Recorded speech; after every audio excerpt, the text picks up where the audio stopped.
Hello and welcome to Shannon Gardens. Thank you guys so much for joining me.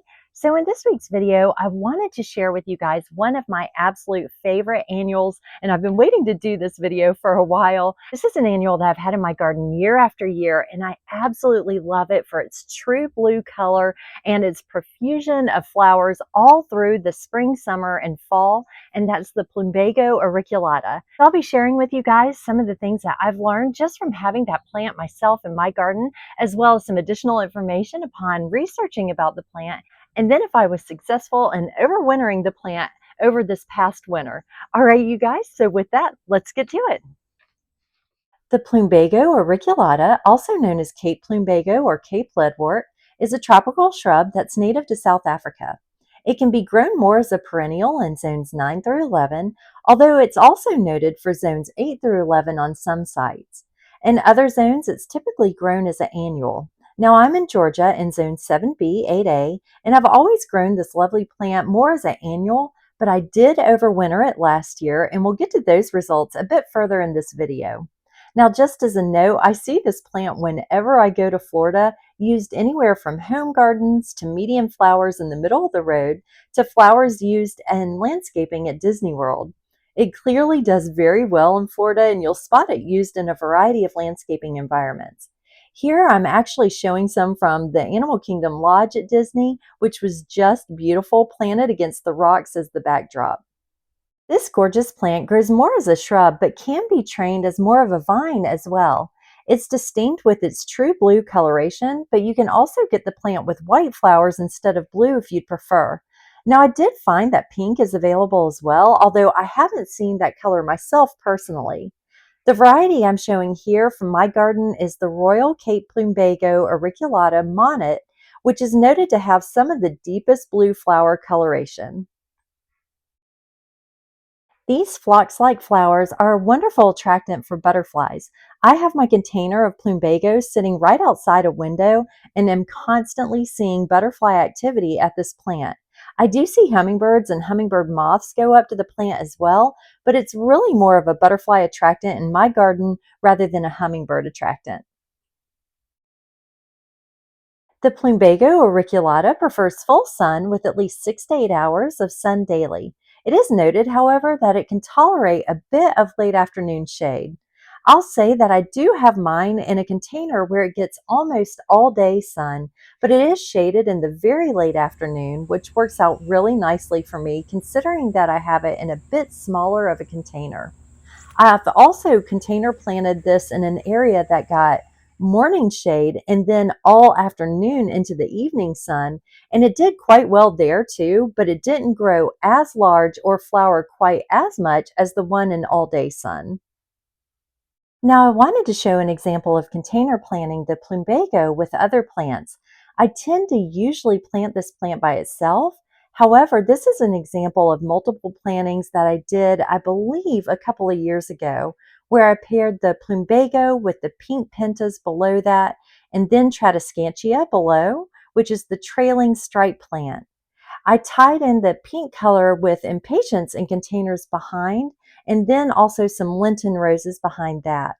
Now, this is the area where it gets morning shade that I was talking about a bit earlier, and then afternoon to evening sun. So you can see that the plumbago did well here, but it was a bit smaller than the plant in more full day sun with very late afternoon shade. Now, this plant can grow quite large, particularly where it's perennial, with growth anywhere from 6 to 15 feet tall and 6 to 8 feet wide. Again, I'm in an area where it's more of an annual, so it doesn't grow that big for me. And I also plant this in a container so I can more easily maintain it and keep it at a smaller size, while also easily moving the container to overwinter the plant. This plant blooms spring through fall and can bloom nearly year-round in frost-free locations, and is also noted as evergreen where perennial. It prefers rich, well-draining soil, but can perform well in a variety of soil types. They're noted as drought-tolerant and generally need about an inch of water per week, although I do water my plants more since they're in containers. These plants like humidity and warmth and really need little maintenance in my opinion. I've just fertilized them in the beginning of the season with a slow release fertilizer and then used liquid fertilizer a couple of times over the summer. I generally don't deadhead these often, if at all, and haven't had any issues with the lack of blooms. Deadheading isn't required, but could help produce more blooms if that's something you prefer to do. Another thing to note about the plumbago is that they are also deer resistant, which is a great plus if you struggle with deer in your garden as I do. Now, if you've worked with these plants, then you'll definitely know that they have a tendency to stick to your clothes when you walk by them. One interesting fact that I found is that they have these tiny sticky hooks, like I'm showing here at the base of the flower, which can trap insects. It's believed that these are related to Drosera and other carnivorous plants, which I found very interesting. All right, so was I successful in overwintering this plant? And the answer is yes, and I was absolutely thrilled. This is one of the more expensive annuals that I normally get year after year. I would say it's higher up there cost wise, but I absolutely have enjoyed having it in my garden. So overwintering it was actually really easy, and I was very surprised.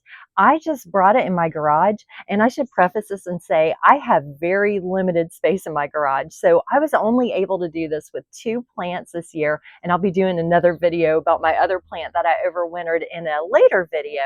But I was only able to do 2 plants, and the Plumbago Auriculata was one.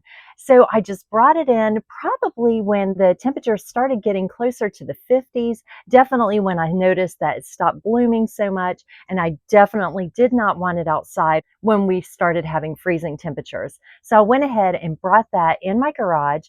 I kept it away from drafts, but close enough to the garage door where it was getting some sun, and it actually had some filtered sun by a window there as well. So it was getting some sun through the winter. I didn't cover it or anything. I just let it be. I would water it every once in a while, maybe every couple of weeks or so, and I would just make sure that it wasn't sitting in soggy soil or anything like that. I made sure that it was well drained and got to sit out in the sun a little bit, and then I would bring it back in the garage. Now, as I got closer to springtime, I would start setting it outside during the sunnier days and when it was warmer and the temperatures were warming up, and then bring it in every night as the temperatures dropped until we consistently hit at 50 degrees or above, and really probably even closer to above. So I was doing that back and forth. I have to say that that was probably the most labor intensive part of this whole experiment, was remembering. And there were certainly nights when I had forgotten that I'd left it and run out and went well after dark to pull it back into the garage. But it paid off and it came back. I started seeing the green tendrils at the top of the soil, and I knew that was coming back. So that's all I did. I really didn't fertilize it during the winter or anything like that. I just made sure to keep it out of any wind. And if we did have any snow, I would move it a little bit further back in the garage so it wasn't right by that garage door that's always opening and closing. So I wanted to mention that to you, that it was successful. It did come back and it has bloomed into this wonderful big plant. So I'm definitely going to be trying that again this year. Unfortunately, I wish I had more space where I could do this with some of the other more tropical plants that I have, but at this time I don't have any room, but I'm definitely doing it with the plumbago. So I wanted to mention that to you guys, that I just brought it in the garage for my overwintering, and I'm just thrilled that it came back this year.